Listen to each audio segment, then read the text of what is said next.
Hello everyone, आज हम organic chemistry में बायोमोलिक्यूल्स के लेक्चर नंबर 2 पे डिस्कशन करेंगे, जिसमें हम बात करेंगे क्लासिफिकेशन ऑफ कार्बोहाइड्रेट्स।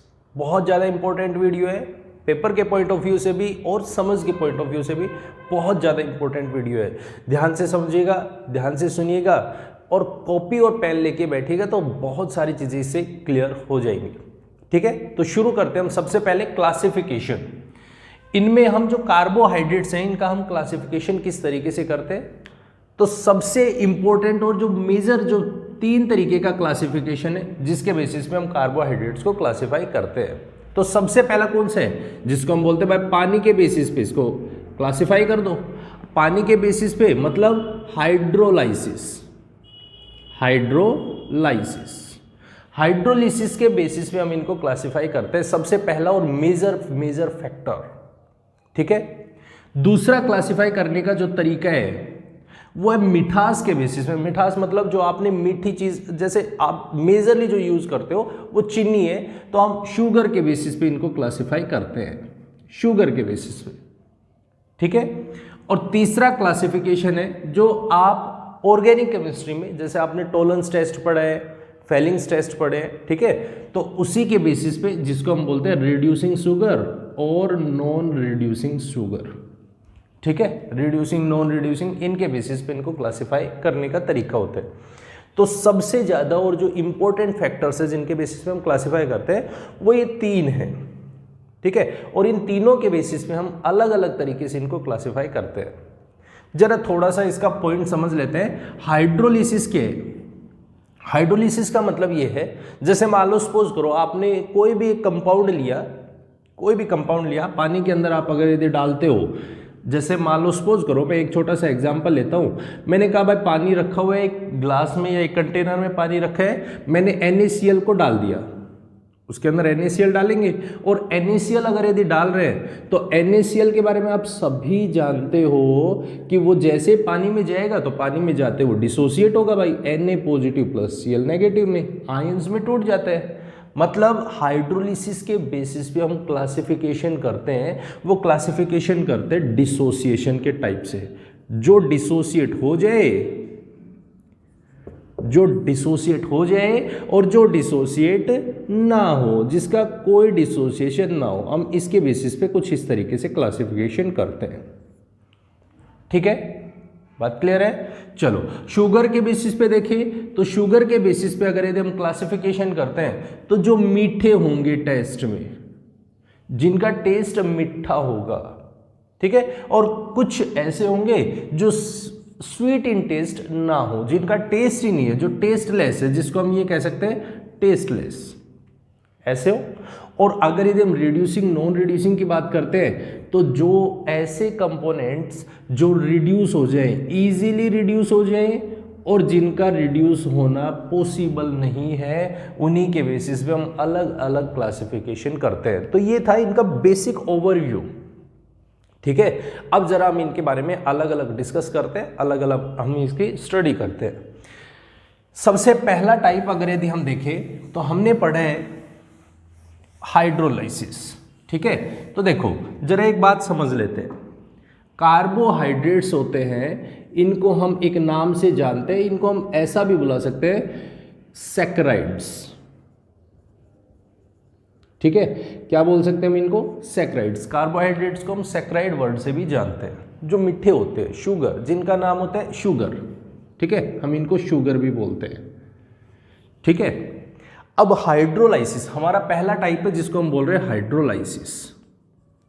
ठीक है, अब हाइड्रोलाइसिस का मतलब ये है ऐसे कंपोनेंट्स जिनको हम पानी में डाल दें, ध्यान से समझना, पानी में डालें और पानी में डालने के बाद में वो बिल्कुल भी डिसोसिएट ना हो, उनका टूटना पॉसिबल ही नहीं है, वो टूट ही नहीं सकते। ऐसे कंपोनेंट्स जिनको पानी में डालें वो टूट ही ना सके, बिल्कुल छोटे से पार्टिकल, मतलब नो डिसोसिएशन, कोई डिसोसिएशन उसका पॉसिबल नहीं है। एक कंपोनेंट तो ये है, और दूसरे कंपोनेंट ऐसे हैं जिनका डिसोसिएशन पॉसिबल है। अब इनके बेसिस पे कैसे क्लासिफाई करें, मतलब जब ये टूटेंगे ना, डिसोसिएट होने का मतलब ये नहीं है ये आयंस जनरेट करेंगे, नहीं, आयंस नहीं बनेंगे, ये अपने छोटे छोटे पार्ट्स में डिसोसिएट हो जाएंगे। छोटे छोटे पार्ट्स में मतलब ये जब डिसोसिएट होंगे, ये टूटेंगे तो इनके कुछ टाइप्स बनेंगे और वो कुछ इन्हीं के जैसे बनेंगे जिनका हम फर्दर क्लासिफिकेशन नहीं कर सकते, फर्दर डिसोसिएशन नहीं कर सकते, वो अपने सिंपलेस्ट फॉर्म में आने की कोशिश करेंगे डिसोसिएट होके। ठीक है, जैसे अब समझते हैं इनको। सबसे पहले हमारे पास होते हैं मोनोसैकेराइड्स, इनको हम क्लासिफाई करते हैं, जिनको हम बोलते हैं मोनोसैकेराइड्स। कार्बोहाइड्रेट्स तो हम लगा नहीं सकते, कार्बोहाइड्रेट्स हमने लगाए नहीं, तो मोनोसैकेराइड्स हमने इसके लिए वर्ड यूज किया कि मोनोसैकेराइड्स। मोनोसैकेराइड्स, देखो मोनो वर्ड आ रहा है, मोनो का मतलब क्या होता है, एक ही यूनिट, केवल एक यूनिट बनी हो, एक ही यूनिट से मिलके बने हो। और एक यूनिट से मिलके बनने का मतलब है इन मॉलिक्यूल्स का, ये ऐसे कार्बोहाइड्रेट्स हैं। मोनोसैकेराइड्स वो कार्बोहाइड्रेट्स होते हैं जिनको आप पानी में डालोगे ना, पानी में डालोगे तो उनका डिसोसिएशन पॉसिबल नहीं है, ये फर्दर सिंपलेस्ट फॉर्म में नहीं जा सकते, डिसोसिएट नहीं हो सकते। ऐसे मॉलिक्यूल्स को हम क्या बोलते हैं, मोनोसैकेराइड्स। जो अपनी सिंपलेस्ट फॉर्म में है, ऑलरेडी सिंपल फॉर्म में एग्जिस्ट कर रहे हैं, उनको आप फर्दर डिसोसिएट नहीं कर सकते। ऐसा नहीं है आप उनको तोड़ना शुरू करो और वो और छोटे छोटे पार्ट्स में टूट जाए, नहीं, बहुत छोटे पार्टिकल्स है। ठीक है, बिल्कुल छोटे से पार्ट हैं, इनसे मिलके अब हमारे पास में बड़े बड़े मॉलिक्यूल बनेंगे, बड़े बड़े कंपाउंड बनेंगे, बड़े बड़े कार्बोहाइड्रेट्स बनते हैं। तो इसका मतलब ये है, ये जो मोनोसैकेराइड्स होते हैं ये सिंपलेस्ट यूनिट होती है, सिंपलेस्ट यूनिट, सबसे छोटे टाइप होते हैं। और छोटे टाइप होते हैं तो इनमें बहुत ही अच्छा एग्जाम्पल जो आप बहुत अच्छे से जानते हो, दैट इज ग्लूकोज। बहुत अच्छे से जानते हो आप लोग, ग्लूकोज आपने खाया भी होगा, ग्लूकोज का तो नाम आपने सभी ने सुना ही होगा। ठीक है, जैसे ग्लिसरॉल्डिहाइड, बहुत सारे मोनोसैकेराइड्स हैं, बहुत सारे हैं। ठीक है, जरा हम उनकी सभी के स्ट्रक्चर भी बनाएंगे, सभी के आगे चल के हम स्ट्रक्चर बनाना भी सीखेंगे, कैसे कैसे बनाते हैं। तो अभी फिलहाल के लिए इनकी छोटी छोटी जो डेफिनेशंस है उनको हम समझ लेते हैं, जो छोटे छोटे टाइप्स है, जो की स्टेप्स है, जिनको पढ़ के हमें आगे बढ़ना है। ठीक है, तो हमने सबसे पहले बोला मोनोसैकेराइड्स क्या होते हैं, जिनका हम फर्दर क्लासिफिकेशन नहीं कर सकते, फर्दर डिसोसिएशन नहीं कर सकते पानी में डालने के बाद। ऐसे कंपोनेंट्स को हम बोलते हैं मोनोसैकेराइड्स। ठीक है, क्लियर है। अब दूसरा डिस्कशन करते हैं, जिनका डिसोसिएट होना पॉसिबल हो। भाई जो डिसोसिएट हो सकते हैं, जिनका डिसोसिएशन होना पॉसिबल है, तो ऐसे कंपोनेंट्स को हम दो तरीके से क्लासिफाई करते हैं। डिसोसिएट होंगे, और डिसोसिएट होंगे तो वो दो टाइप बनाएंगे, या तो वो ओलिगोसैकेराइड्स, ओलिगोसैकेराइड्स, पहला क्लासिफिकेशन है इसका ओलिगोसैकेराइड्स, और दूसरा क्लासिफिकेशन है पॉलीसैकेराइड। क्या नाम होता है इसका, पॉलीसैकेराइड्स। एक तो होता है ओलिगोसैकेराइड और दूसरा पॉलीसैकेराइड।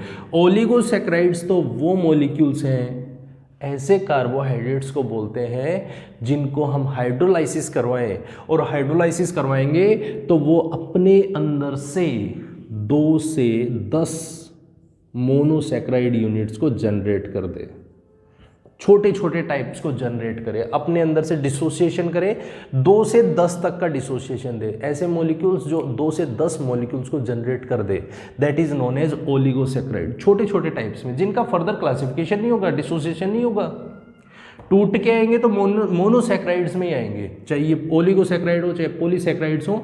लेकिन ये जब टूटेंगे तो 2 से 10 यूनिट्स बनेंगे।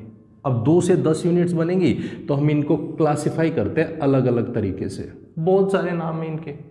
जैसे अगर यदि केवल 2 ही यूनिट जनरेट करते हैं, ध्यान से समझना, अगर यदि ऐसे मॉलिक्यूल्स, ऐसे कार्बोहाइड्रेट्स जो डिसोसिएट होने पे 2 मोनोसैकेराइड्स को जनरेट करें, 2 मोनोसैकेराइड्स को, that is known as disaccharides. ठीक है, डाइसैकेराइड्स। अगर यदि 3 यूनिट्स को जनरेट करे तो ट्राइसैकेराइड्स, 4 को जनरेट करे टेट्रासैकेराइड्स, एंड सो ऑन। इस तरीके से हम इनको क्लासिफाई करते हैं। डाइसैकेराइड इंपॉर्टेंट बनते हैं और इनके लिए जैसे हम सुक्रोज, जिसको हम बोलते हैं सुक्रोज, लैक्टोज, माल्टोज, ये वगैरह वगैरह इसके कई सारे एग्जाम्पल्स हैं जो आपको देखने। क्लियर है? पॉलीसैकेराइड्स की बात करते हैं। पॉलीसैकेराइड्स कि पॉलीसैकेराइड्स क्या होते हैं?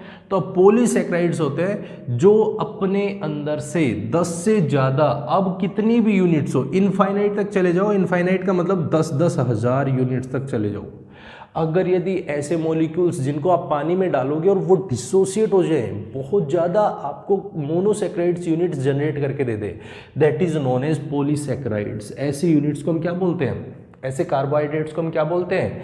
That are known as polysaccharides. बात क्लियर हो गई? जैसे हमने पढ़ा है स्टार्च, सेलुलोज वगैरह वगैरह, बहुत सारे इसके नाम है, सेलुलोज, स्टार्च, बहुत सारे इसके एग्जाम्पल्स हैं। क्लियर हो गया पॉइंट? पॉइंट क्लियर हो गया? तो इस तरीके से हम इनको क्लासिफाई करते हैं हाइड्रोलिसिस के बेसिस पे, अलग अलग टाइप से हम इनके नाम जानते हैं। क्लियर? तो हमें जितना भी पढ़ना है ना, यहाँ पे वो सारे मोनोसैकेराइड्स के बारे में पढ़ेंगे, अलग अलग तरीके से पढ़ेंगे। जरा उससे पहले इनके दूसरा क्लासिफिकेशन समझते हैं। दूसरा क्लासिफिकेशन था हमारा शुगर के बेसिस पे, टेस्ट के बेसिस पे, जिसको हम ये कह सकते हैं टेस्ट के बेसिस पे। सेकेंड क्लासिफिकेशन है दैट इज टेस्ट। और टेस्ट के बेसिस पे दो तरीके से क्लासिफाई हम इसको कर रहे हैं। कौन कौन से? एक तो अगर यदि वो मीठे होंगे टेस्ट में, ऐसे कंपोनेंट्स जिनको हम ये कह सकते हैं कि वो स्वीट इन टेस्ट है, और ऐसे कंपोनेंट्स जो टेस्टलेस है, टेस्टलेस, ठीक है, जिनका कोई स्वाद नहीं है, जो बिल्कुल मीठे नहीं है, हमें फील ही नहीं होगा, हमने कुछ खाया हमें पता ही नहीं चलेगा। बात क्लियर है? दूसरी चीज आपने अगर देखा हो, जो मीठे हैं जिनको हमने शुगर बोला है, शुगर, और इसका मतलब ये क्या होंगे? Non sugar. भाई जिनके अंदर कोई मिठास नहीं है उनको तो हम नॉन शुगर ही बोलेंगे ना। तो आपको ये डिफरेंस भी पूछा जा सकता है, write down the differences between sugar and non sugar carbohydrates. ठीक है, तो जरा उसको भी समझ लो। जो शुगर होंगे वो तो मीठे होंगे टेस्ट में, और नॉन शुगर होंगे वो टेस्टलेस होते हैं। बात क्लियर है? दूसरा पॉइंट अगर यदि हम इसका समझते हैं, तो आपने देखा होगा चीनी के, आपने अगर यदि चीनी को देखा हो तो चीनी का एक पर्टिकुलर शेप होता है, वो मतलब जिसको हम बोलते हैं, आपने सॉलिड स्टेट जो चैप्टर पढ़ा है उसमें दो तरीके के डिफरेंसेस आपने पढ़े हैं, एक जिसको हमने बोला क्रिस्टलाइन सॉलिड, दूसरा अमोर्फस सॉलिड। ठीक है, तो ये एक पर्टिकुलर शेप में होते हैं, पर्टिकुलर इसका अरेंजमेंट होता है, तो इसके लिए हम वर्ड यूज करते हैं दैट इज क्रिस्टलाइन। क्या वर्ड यूज करते हैं? क्रिस्टलाइन। क्रिस्टलाइन होते हैं। और ये वाले जो नॉन रिड्यूसिंग शुगर होते हैं, ये क्या होते हैं? ये अमोर्फस होते हैं, अमोर्फस होते हैं, ये ऐसे सॉलिड्स होते हैं। ठीक है, पॉइंट क्लियर हो गया? थर्ड पॉइंट पे चलें, तो अगर यदि हम इनकी बात करते हैं, तो आपने देखा होगा ग्लूकोज, अगर यदि आप पानी में डालते हो तो पानी में तो डिजोल्व हो जाता है, वो पानी में तो मिक्स हो जाता है ना, डिजोल्व हो गया, तो मतलब इनके पास वाटर में सोल्यूबल होने की, अगर यदि हम बात करें वाटर में सोल्यूबल होने की टेंडेंसी होती है, ये वाटर सोल्यूबल होते हैं, लेकिन जब इनकी बात करते हैं तो ये वाटर इनसोल्यूबल होते हैं, पानी में मिक्स नहीं हो सकते, डिजोल्व नहीं होते हैं। बात क्लियर हो गई? तो जितने भी मोनोसैकेराइड्स हैं, मोनोसैकेराइड्स वो सारे के सारे स्वीट इन टेस्ट होते हैं, शुगर टाइप के होते हैं, और जितने भी पॉलीसैकेराइड्स हैं वो सारे के सारे इसके एग्जाम्पल्स होंगे। बात क्लियर हो गई? बात क्लियर हो गई? चलिए, बहुत बढ़िया। नेक्स्ट अगर यदि हम तीसरा क्लासिफिकेशन देखते हैं जिसके बेसिस पे हम कार्बोहाइड्रेट्स को क्लासिफाई करते हैं, तो तीसरा टाइप है रिड्यूसिंग एंड नॉन रिड्यूसिंग के बेसिस पे।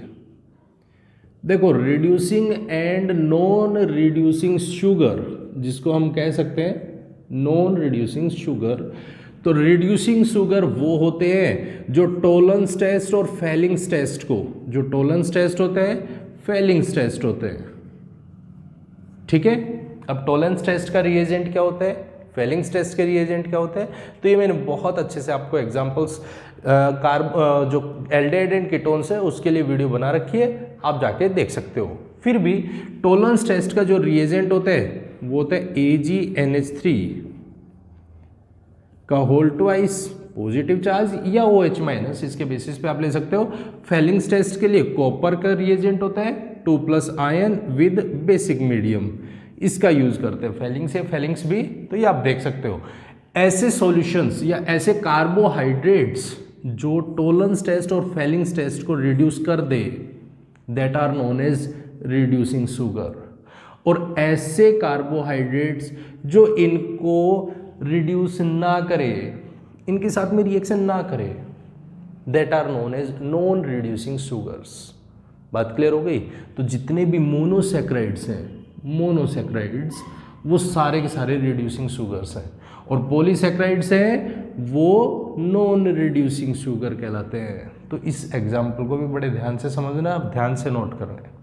क्लियर है? तो ये हमारा तीसरा टाइप का क्लासिफिकेशन था, जिसके बेसिस पे हम कार्बोहाइड्रेट्स को क्लासिफाई करते हैं, नाम देते हैं उनका। क्लियर हो गया? एकदम एकदम क्लियर हो गया? तो आई होप आपको ये लेक्चर पसंद आया होगा।